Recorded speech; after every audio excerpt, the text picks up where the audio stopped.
Welcome to Mirror Talk Soulful Conversations. If this is your first time here, we're so glad you found us. And to our returning listeners, welcome back. We've missed you. Take a moment to hit that subscribe button so you never miss out on the inspiration, wisdom, and heartwarming stories we share every week. Let's grow together, one soulful conversation at a time.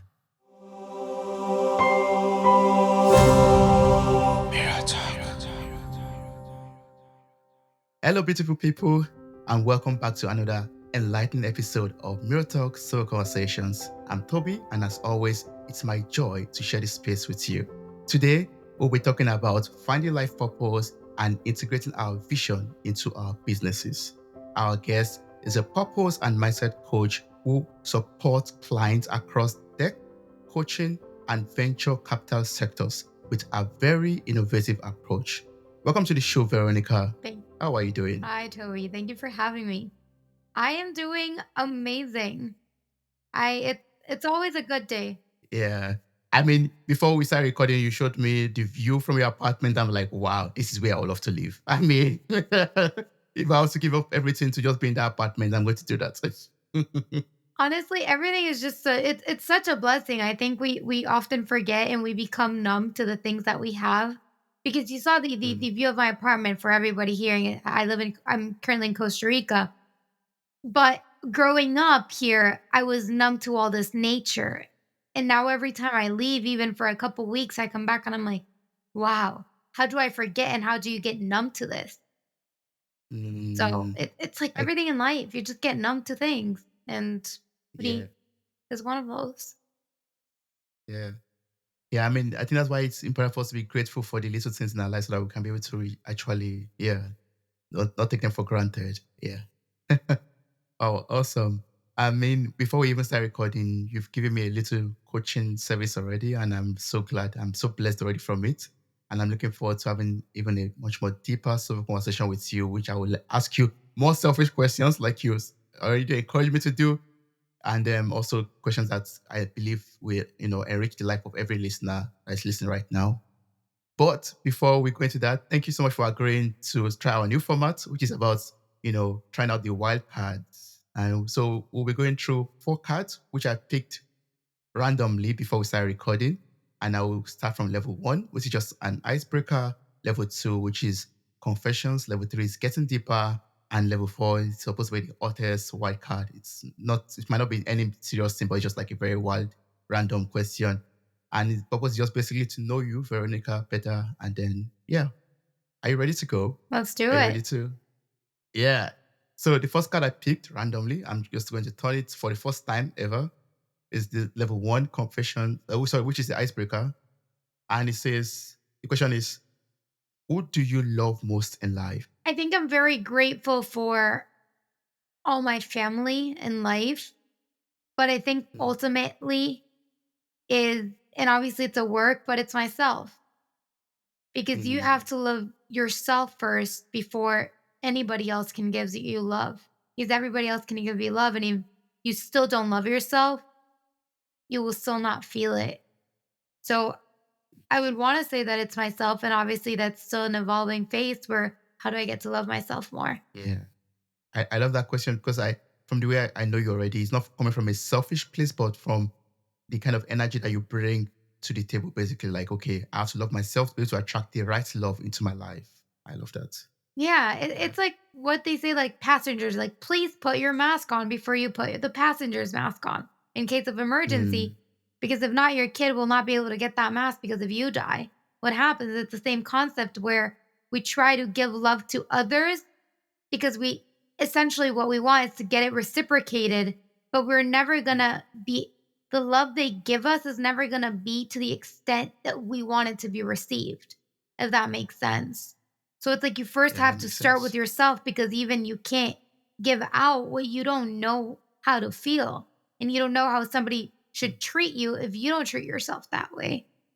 So I think for like life and business and everything, it's just like you first have to start loving yourself. yes. Wow, that's deep. Should we try level 2? Confessions? Are Yeah. you ready? Yeah. Yeah. Okay. So this is level 2. I just turned the question, the card right now. And it says, what is a time you felt the most second-hand embarrassment? Oh, okay. What is a time you felt the most second-hand embarrassment? Wow, wow, wow. Where have I felt the most embarrassed? I mean, I think we often we often are the root cause of our embarrassment and even the perceptions, right? Because if somebody else does something that you get embarrassed by, that is on you. It's not on them. Because in their mind, they're probably not embarrassed, right? So when are times that I've been the most embarrassed? I mean, I don't have a specific time. I just think, you know, over and over again, it's like when you do things that you say that you're not going to do, and when maybe that is something that possibly has like became public. Like you said you were going to Mm, do something and then you told your family and then you didn't do it. mm, It's like when they come and they hold you accountable, I think embarrassment also comes from that accountability. And that is what drives a lot of people. Like, that's why coaching is powerful because if I have you commit into something and you don't do it, then you feel that embarrassment. And I think a lot of mm, this embarrassment that we carry and like guilt and shame for any sort of embarrassment that we have, it's essentially what like starts festering in the body and then it starts manifest like into actual like health condition. Um so a specific time I don't have. I think every time that I do something that I knew that I shouldn't do or that I acted a way that I shouldn't act. Um a big one, it's like, sometimes you get mad and you then like you get that guilty hungover, like, I'm so sorry I like screamed at you. And I typically mm, don't scream at anybody, but it's like if you say something hurtful without intending it or not, I think for me that's the embarrassment. Like, how could I not how do I not know myself to be able to identify that was a trigger and to be able to stop it? Which is just really an invitation to go way deeper into how can I how can I see this and how can I work on this so that next time this happens, I don't get triggered and I don't get the same reaction.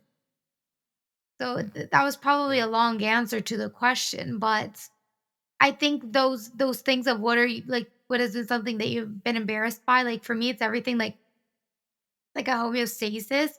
I don't really have anything that I'm like so embarrassed on. Like, and honestly, like if you're not embarrassed of your past, you haven't grown enough.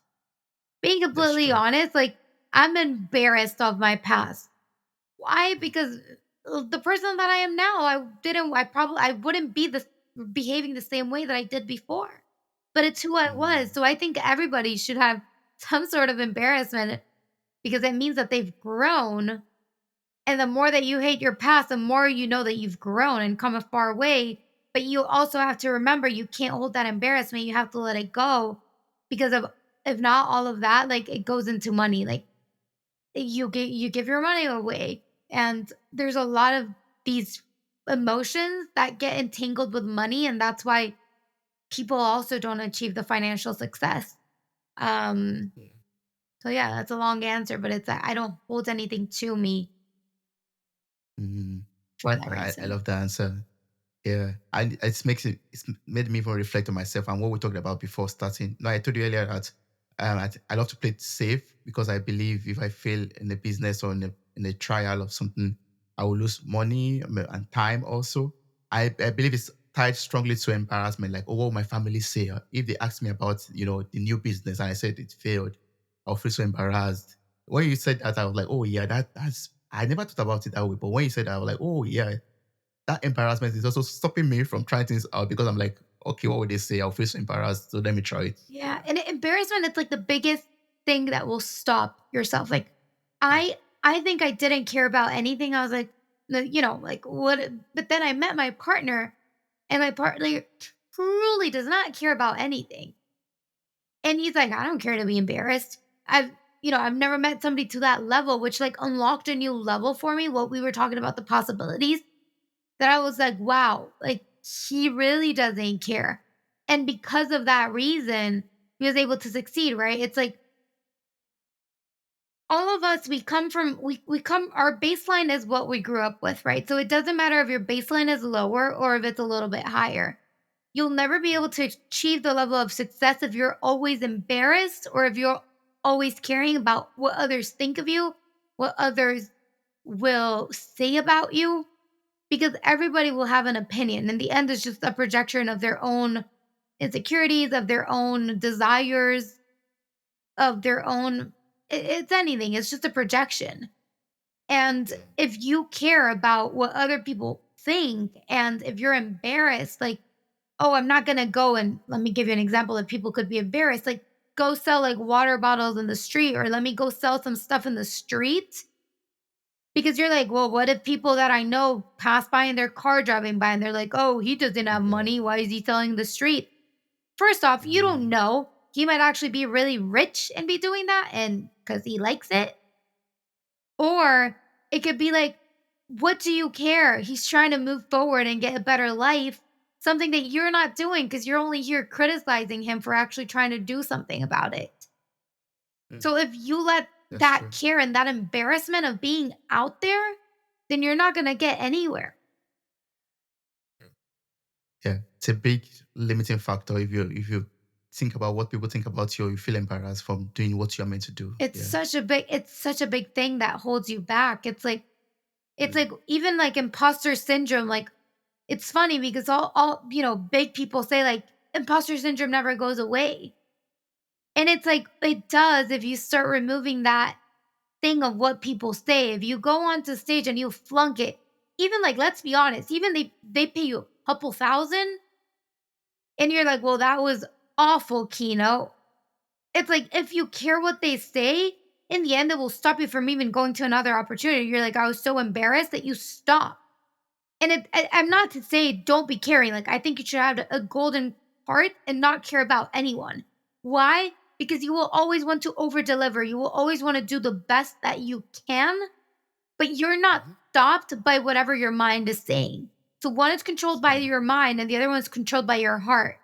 So if you want to Mm. give everything and leave everything on the dance floor, an expression that they use, that is amazing, but don't ever be embarrassed. And I think imposter syndrome comes where you want whatever the perception of others to be higher, right?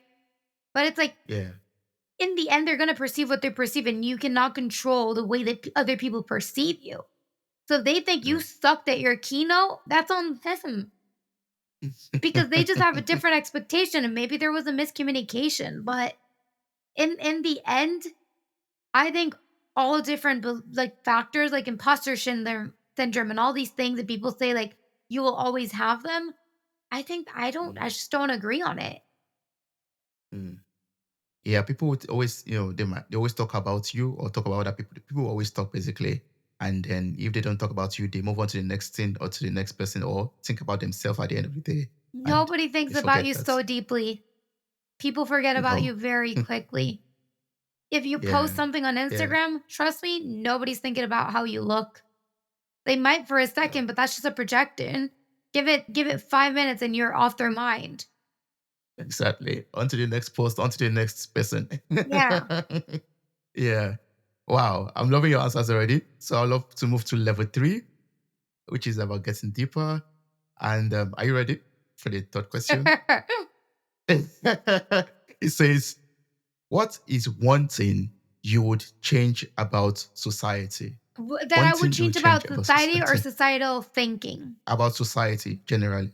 Like it could be societal thinking also. I mean, So society, I would say think. people caring more, people being Mm. less egocentric. But I would say the one thing I would like to change, and it's a big part of like what I consider my mission, is for people to believe that they're not too small. Because everybody that changed anything, it doesn't matter if it literally doesn't matter. Even if they think that they could accomplish big things, they were only just one person too. And I think we are so programmed in society to make it a competition. You're so programmed when you're down at the bottom, you're programmed for this competitive environment. And what we don't realize is that The only way that you can accomplish anything is by leveraging other people, whether by Mm, having a conversation, paying for them to work with you, to work for you.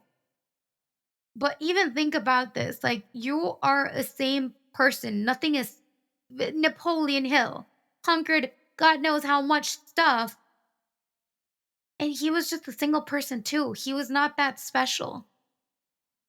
mm, None of us are yeah. that whole lot more special, and we think that we are. I think you should think, like, something that definitely you should inculcate in your kids is you are special, because that will make them Mm, act differently. But I think everybody in this world is special, but everybody in this world is not that special. And I think that is an internalization that we all have to do, because we often put people in pedestals, and it's like they're not that special. They're a human. The exactly. only thing that might Mm, make them feel special is that their time is more limited, because they're actually doing more meaningful things.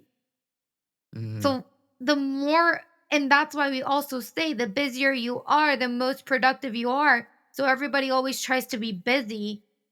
It's like everybody's busy but not productive. mm, So that's another thing that you have to debunk yourself. It's like being busy doesn't mean anything. I This morning mhm. I canceled all my plans, and I decided to go and like look at like a foster home, like an association here in Costa Rica, see how we could support them. It's like nobody is, and yesterday I had so much work to do. Somebody called me. I had not spoken to her in, I don't know, months. And her and I are very, like, not deep friends, but we're on the phone 3.5 hours, and I was helping her and coaching her. Like, nobody is, Wow.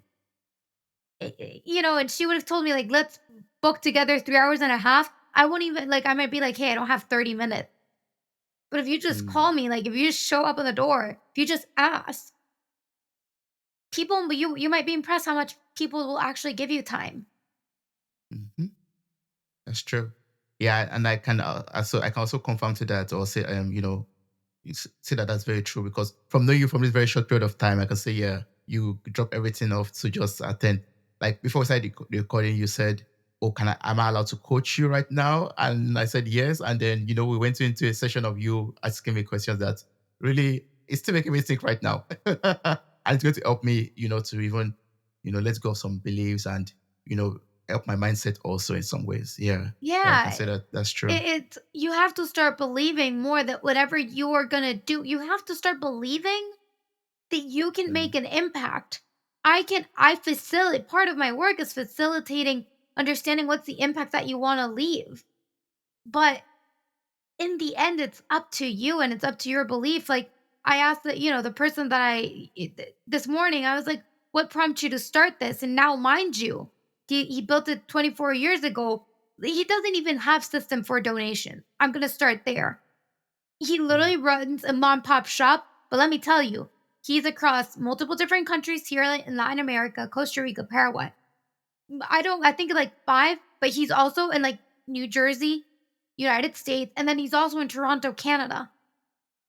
or And it's like you don't have to have all these things. You can literally, like, it's a arts and crafts. You just have to cut with your scissors and piece with glue, and you'll be able to build something meaningful. But the whole reason why he started, and this is a lot of what I do, like the first session with me, it's always this.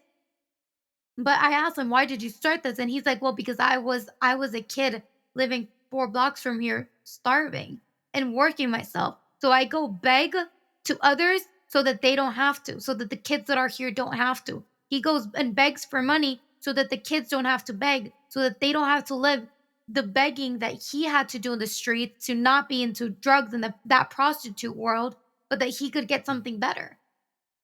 And he mm, started from nothing, dirt floors. It doesn't matter where you start. At some point, every family started from nothing. So it's about the instead of generational wealth. I learned this from Michael Barayev. But like, instead of trying to transmute generational wealth, why don't you try to transmute generational values? And I think my mm, family, that's what they did. And I'm so grateful. And I'm like 1000%. That's what I want to give my kids. mm. Yeah, because those values will help you break a lot of generational curses and also keep you away from poverty if you make use of them properly. Yeah. Well, 1,000%. yeah. Wow. Like I'm getting to know you from this cut already, Veronica. I would like to ask you the last question before, I ask even a much more personal question than, other questions, a lot of questions I have in mind to Yeah, ask you already. I Yeah. love it. So the last question is just the wild card question. My camera is not picking properly. And it goes, oh, it's not a question actually. It says, think of a memory when time didn't seem to exist.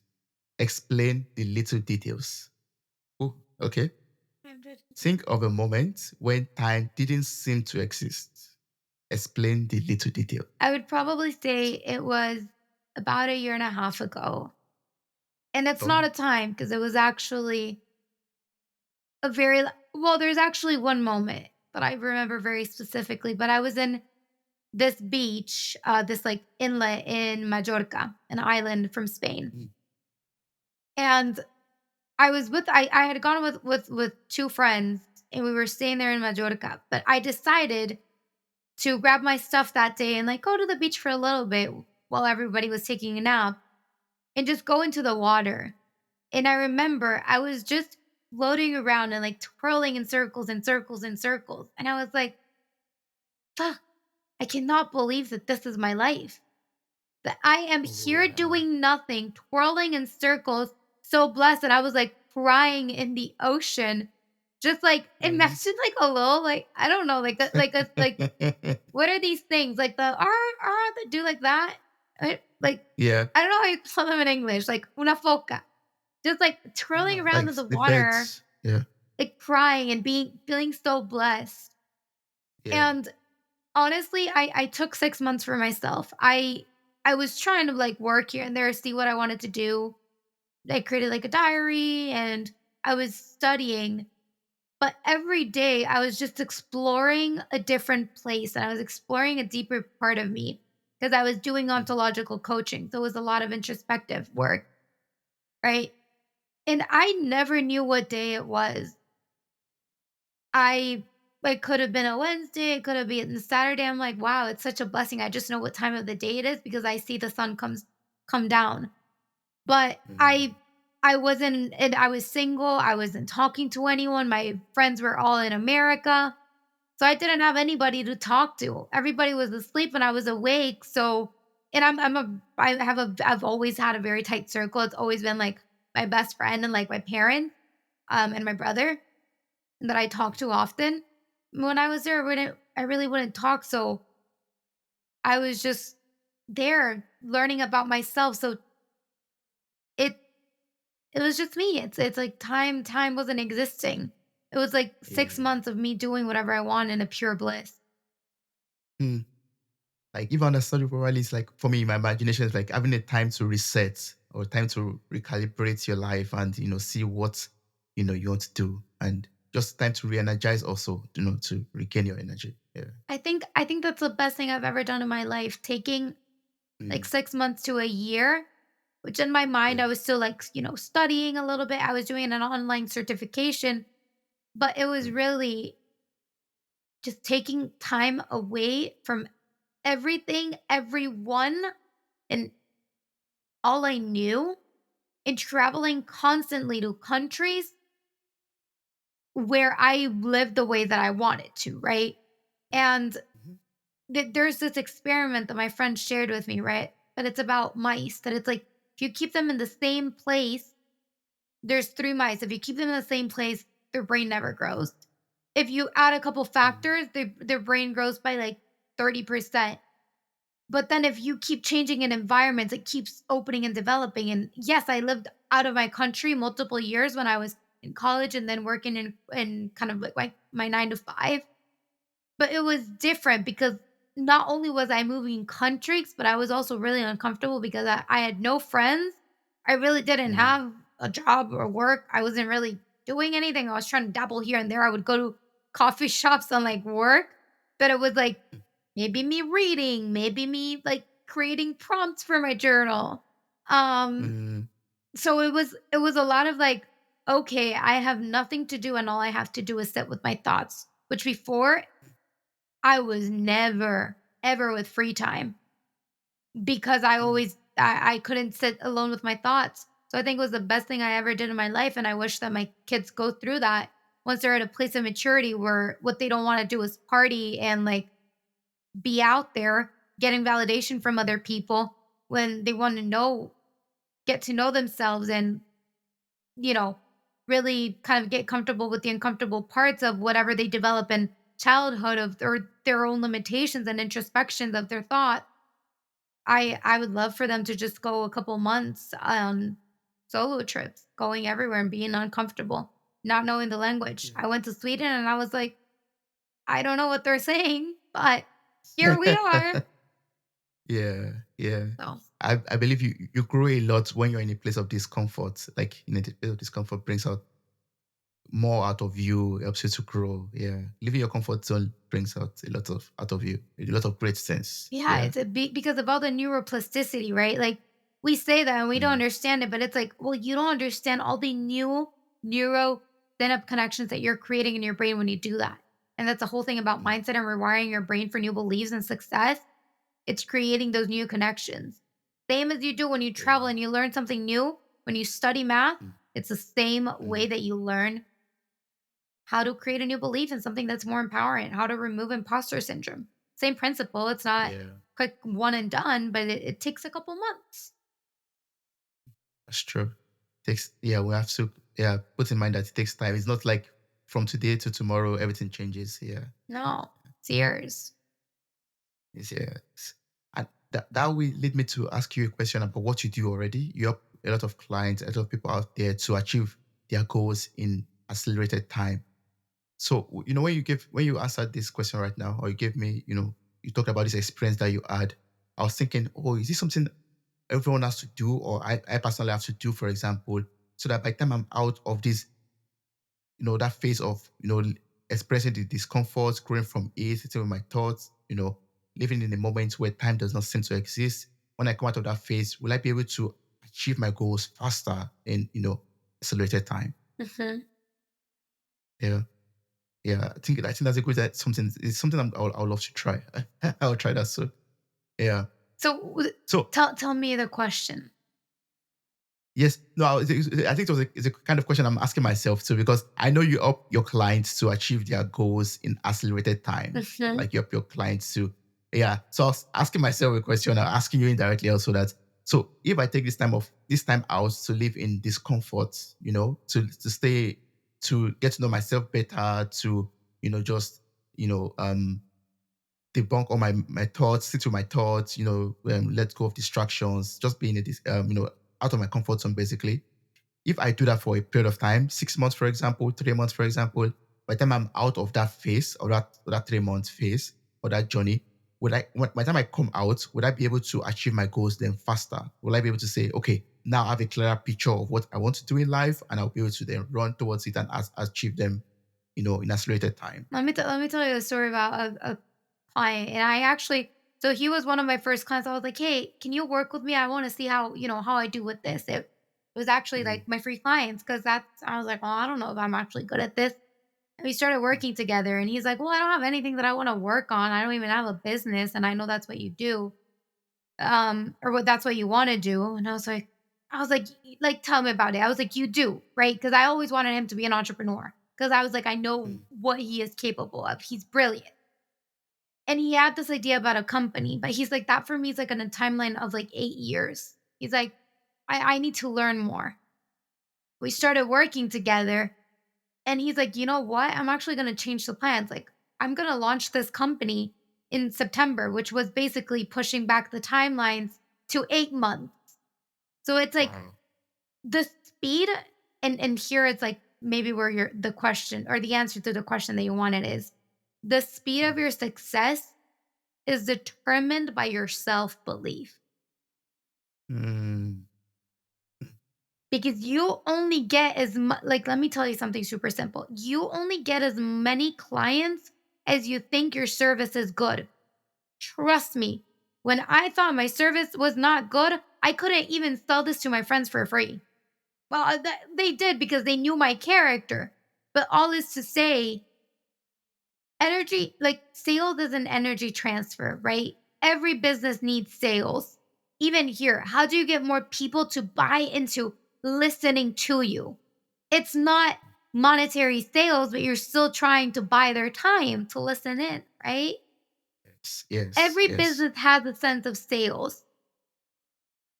And the only way that you can increase your sales is by you believing that your product is good.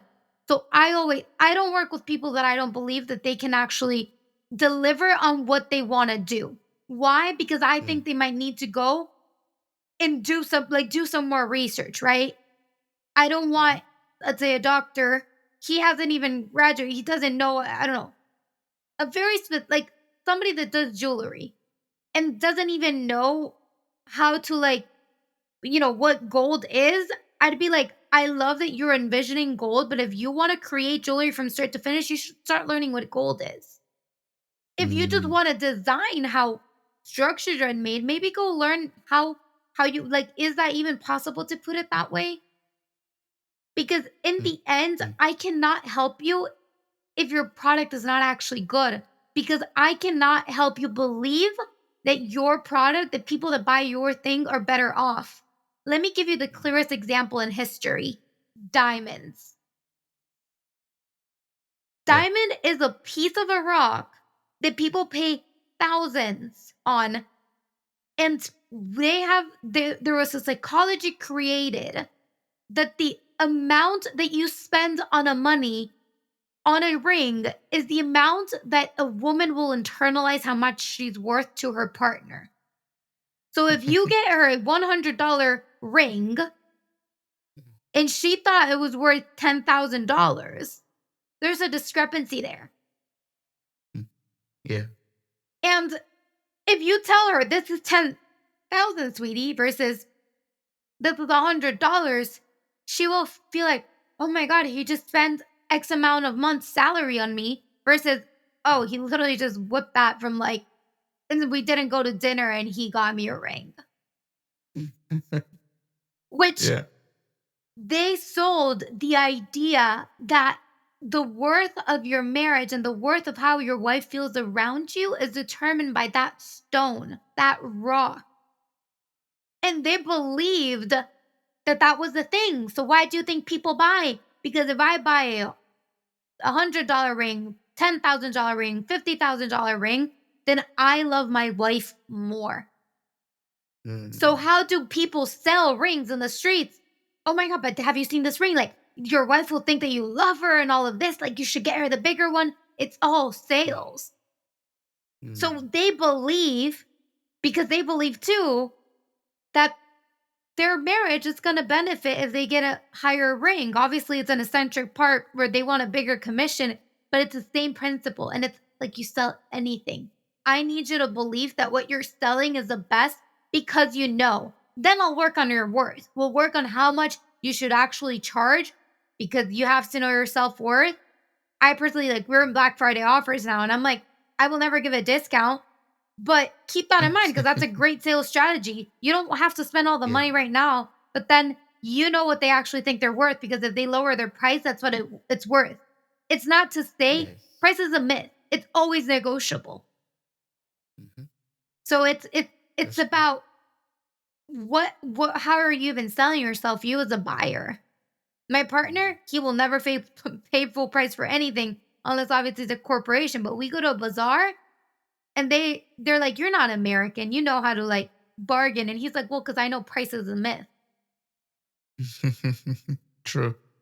Oh yeah. Yeah. That's very true. Wow. Veronica, you're talking about beliefs right now. Now, I was just thinking about, you and the clients that you work with. And thanks so much for that example that you gave me also. So I know you work with a lot of clients. You help them to, they're finding their purpose and also, incorporating their visions into their businesses.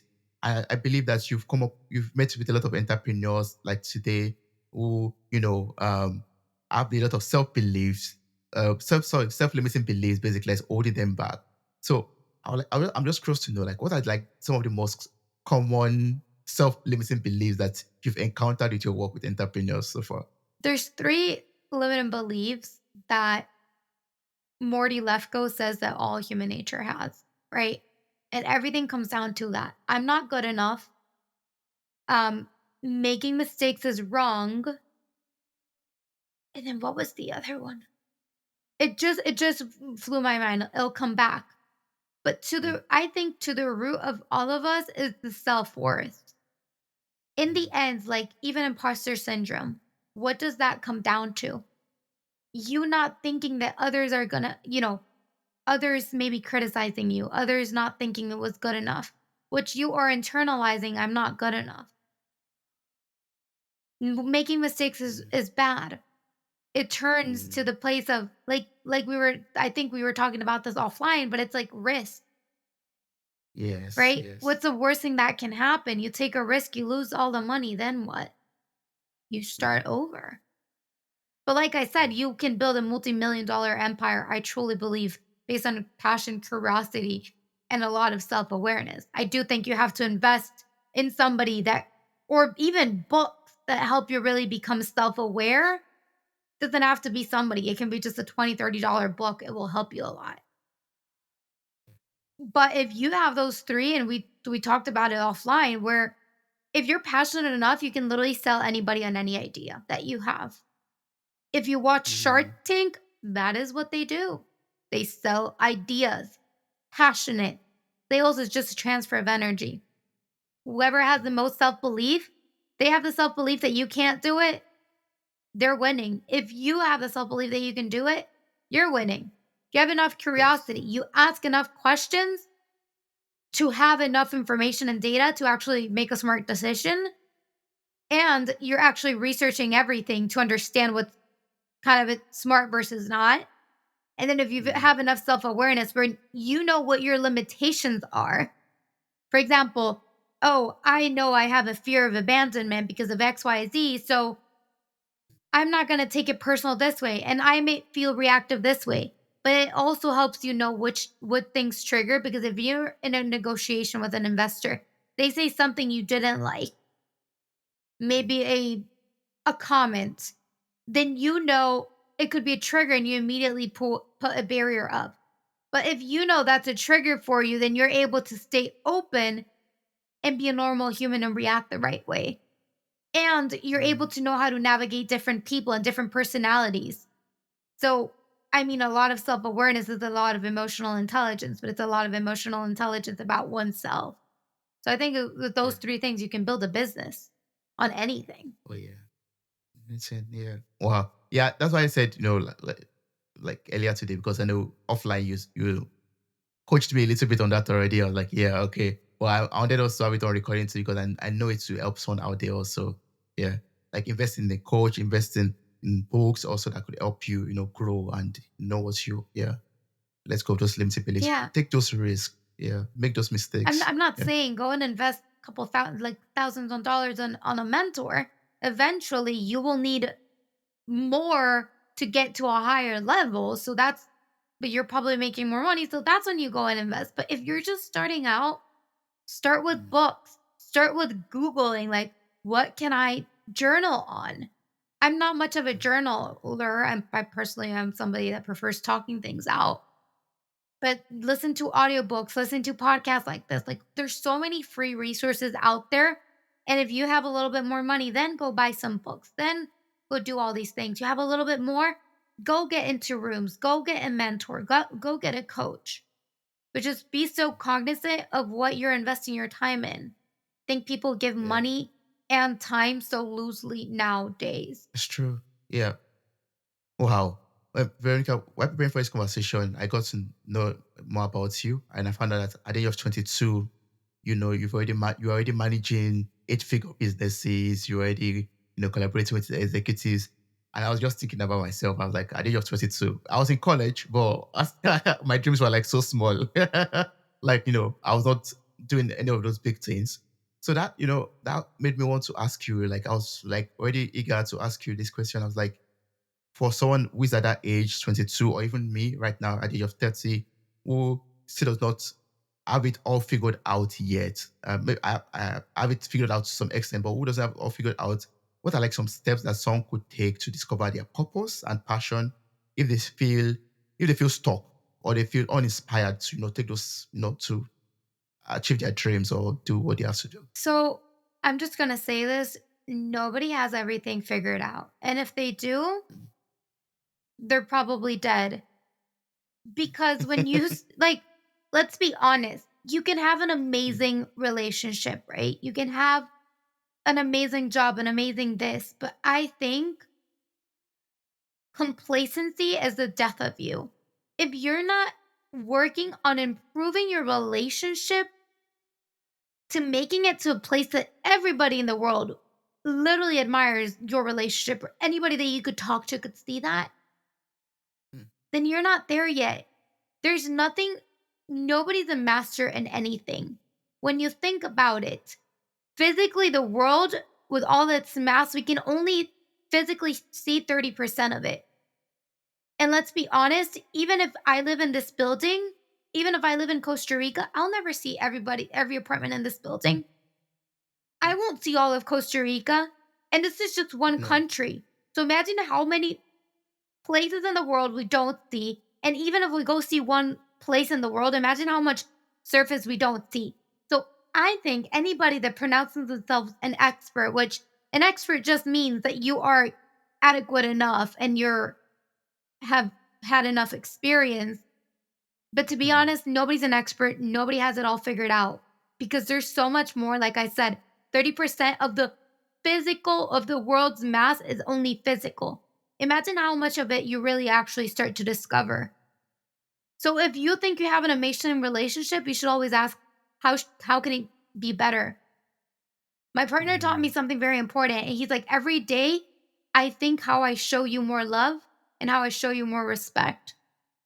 He read this book that I haven't read it, but he said it changed his life. He has told me the principles and I work on it every day too. But it's a book, it's called Love and Respect, and it's about all these different things that females need versus all the things that a man needs. And every day he asks, how can I demonstrate all of these to her? And it's my responsibility too, because I take on for it because I want to. How can I show this to him every day?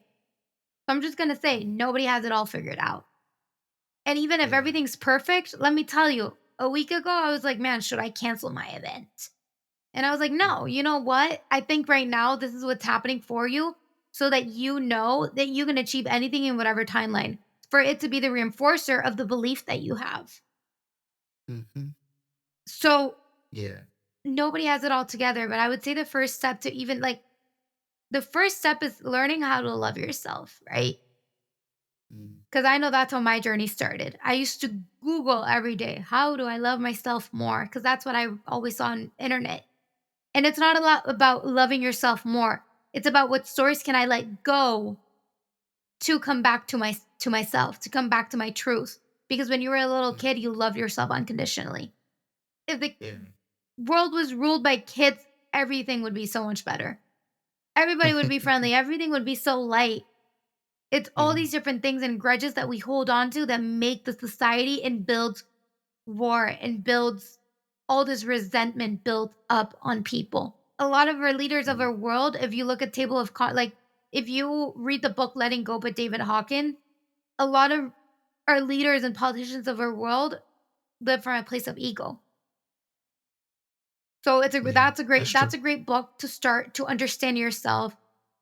And I personally I have evolved the methodology within a methodology, but the methodology that I started with was Ikigai, which if you Mm, look it what's up, it's a that? Japanese concept. But it's basically what you love to do, what you're good at, what you would love to get paid for, and what you think the world needs. So when you ask me what you think the world Mm, needs, that is the biggest piece of what you will determine what you do. So wow. I would Yeah. say that's the first piece. You can reach out to me. I can send any resources. I always answer my DMs, and I typically carry workshops which they're, free, but it's by invitation. If you come through Toby, we can have a conversation and make sure that the content is valuable for you, but there's so many free webinars, there's so many free things. So start with the people that resonate with you and start learning from them and start thinking, what is the world like the impact that I want to leave? And Leave. go deeper, Yeah. go to your childhood. Don't be so shallow. Mhm. Yeah, I really love the answer because sometimes I'm always, torn between multiple passions and ideas. And I'm like, okay, what do I do? I love this so much. I love it. I love that also so much. What should I do? Because you can only maybe dedicate time to one at a time. But then answering those questions will actually help me to make a right decision. Like, okay, what am I truly passionate about? Wait, first of all, loving myself. Like I've been truly aligned and connected with my true self, not what any other person would think about me. And then also, what do I love? What do I really love to do? And then, what does the world need at this moment? Answer those questions. Yeah, like you said, would help me make the right decisions when I'm turning between ideas. Yeah. Yeah. I mean, it's really about the impact because the fire runs out very quickly. You get unmotivated very Mm, quickly and you get discouraged yeah. very quickly when doors start shutting down in your door. I think a beautiful story, we don't have time to go over it, but Jamie Kerlima, how she built it Cosmetics, it's probably the most beautiful keynote speech I've ever heard in my life. But she sold the company for $1 billion cash, and nobody ever believed in her. And people turn her away hundreds of times. In the end, and they would tell her nobody's gonna buy your stuff. Nobody's gonna buy from somebody that looks like you, that has your skin Mm, problems. Nobody's gonna buy from real people. And I think I know who created the movement of actually having real people and like television and like promoting things online, but she was the first one for mm, sure to show normal people in cameras with skin conditions, no makeup, instead of only mm. models for selling makeup. Oh yeah. And she has already seen. Oh, that's something that is lacking in the world, and that's so good. Yeah. Yeah, So it has she to be took that something up. so deep and so personal to you. And then I always Yeah. like to say, if you want to do it for freedom, don't ever do it. What I do, I charge.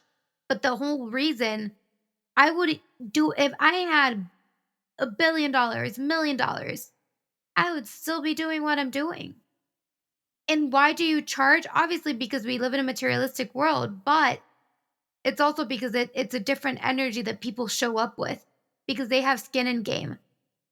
And when we have things for free, we don't value them. Mm.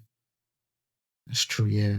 Yeah. I mean, that's unfortunate, but very true. I mean, sometimes we want to do things for free out of our big hearts, basically out of love, but then people take it for granted because there's no value attached to it. Yeah. Yeah, I can do the same coaching to somebody that I offered it for free to, Mm, understand if I was good at it and will people actually buy it. And I can do the same coaching with somebody that pays for me. They're gonna show up completely different. Because if true. it hurts Yeah. you a little bit, then you're gonna do something to make it worth your time. So you're gonna put your energy into Mm, it. yeah. That's a Um, blessing of being so materialistic. mm. And we have to pay for things because if we could be lazy and live off of the ground, Mm, that's how you have no aspiration. true. Yeah. Or just take everything for granted and just live carefully. Yeah. That'll be a mess. Wow. Wow, Veronica, I've learned so much from you from this conversation. Like, went from the wild cards leading into some questions that we've been talking about so far. I mean, it's a lot. I've gotten an insight into, even what's our second part I was planning to ask you, which is about, aligning our vision to our business. Like you help a lot of entrepreneurs, to align their visions into their business. And I believe it also comes from that place of, I mean, you can elaborate on this a little bit. But I think it also comes from that place of, loving yourself, knowing yourself, answering those questions that you said, what do you love? And what does the world need right now? And how can you answer the questions? Or how can you solve the problems that the world has right now? I also think even if you go into a business that you think has nothing to do with any of your purpose, the way that you lead it and the reason why Mm, you even are attracted to it is for a reason.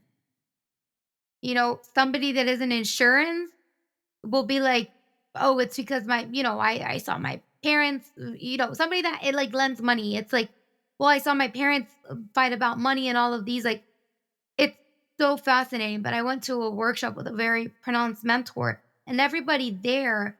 they kind of unraveled a little bit of why their business came into existence. They didn't realize even the way that do, you go about your business, you are fulfilling in a sense your purpose. So I say your purpose doesn't really change throughout life. The vehicle for it changes. So I work with somebody, she had, a brick and mortar because she wanted people to feel empowered and beautiful and comfortable in their own skin, right? She would do like bikini wax, which was very vulnerable, and she wanted to enable that like vulnerable space and openness for people to feel comfortable. Then she decided to move into like kind of a retreat space, a more coaching space. And it was the same message. It was just a different vehicle. The other one was also the same, making a container for them to feel safe and empowered and being able to show up vulnerably. One is literally somebody Mm, naked and getting in a salon wax. And then the other one is them coming into a space where you have to be vulnerable and open up places of maybe your childhood that you haven't explored. So mm, the way that you do things throughout the businesses, even if you go into corporation, like you're still taking the same you into the next corporation. So the way that you do your yeah, job in one place might still go for the other one. And a big reason why people quit companies, it's because they feel like they're not able to live their purpose out there. yeah, that's true. Yeah, they're more aligned to the vision of the company. Yeah, they don't really feel Well, they're they just not belong there able to anymore. express themselves too. Ah, Like yeah, this person yeah, that had the wax owning business, she could have, if she could have probably been also in HR in a company, hosting that same space for people to be vulnerable and express their things, right? I mean, mm, it depends what you're passionate about. HR maybe yeah, wasn't for her. And this is just me, this is not any of conversations, but it's like for me, one thing that I thought it was like, well, maybe I could go into HR. But I just didn't want to be in HR. I always wanted to be an entrepreneur because of what I want to build. But you can live your purpose through yeah. different vehicles throughout your life. To your life, yes. Well, thanks for that. I'm very curious to know this as an entrepreneur that you are, a coach that you are, and people that you help out there. Are there like any daily habits or rituals you encourage your clients to adopt, for a healthier mindset, to be able to think like you think right now, and to be able to have that mindset that you have right now? Are there like some daily rituals we could do, habits that we could, have? Everybody's different. So and none of my clients will all have the same things. Actually, none of the I think they have like one overlapping exercise that it's really about their goals, right? And it's kind of like what their CEO schedule is to align them, but that's not for mindset. What I would say for mindset is gratitude. Write it down what you're grateful for and what were some wins of the day. And this is no woo woo thing to feel good. This is actual neuroscience, dopamine release, all of these different things, but it's creating a reward system. So it's always rewarding yourself for whatever, when you do what you said that you're going to do, always reward yourself. Whether it is a like a little happy dance, whether it's getting ice cream, whether it's going on a lavish trip, it doesn't Mm, matter. And you can, and my thing is, the bigger the thing that you said that you're gonna do, the bigger the reward, right? Because you build the yeah. dopamine effect that you create a resistance. It's, think about it like alcohol. Why do people get drunk with more, like they have to drink more and more to get drunker? Because they start creating a Mm, resistance. So the same thing happens with dopamine, mm, which, mm, going like, we're not going to go in tangents, but the same thing about relationship. That's why you always have to work on them every day, because it's like yeah. alcohol. It's something that you take every day. And so you start building a resistance. So I always That's true. say, what are you going to reward yourself with after you say what you say that you're going to do?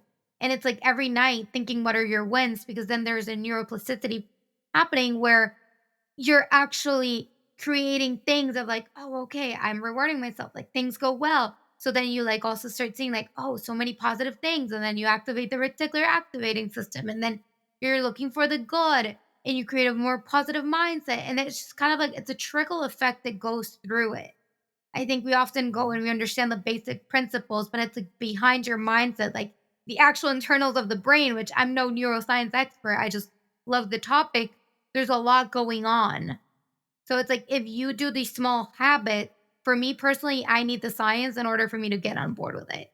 I used to be agnostic Mm, before I actually became, religious, and I became spiritual. So for me, everything has to be rooted because I don't do things if I don't know the why behind them. And so that for me, it's like any business. If you don't know your why behind your business, you just yeah. that's why you don't succeed because you just don't get as motivated. Mm. Yeah.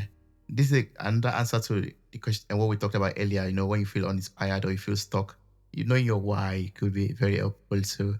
And I think that's something I'm going to personally also use every day morning. Like every morning I wake up, I'll remind myself of the why. Why am I doing this? Why, am I going to work my 9 to 5? Why am I doing this podcast? Why am I going on this business venture?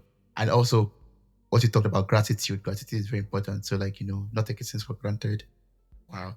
Well, Veronica, I mean, it's a lot already. For people out there who would like to connect with you, who would like to, maybe, ask more questions and even get to know about your innovative approach. I've gotten so much from you in these conversations, offline, online right now.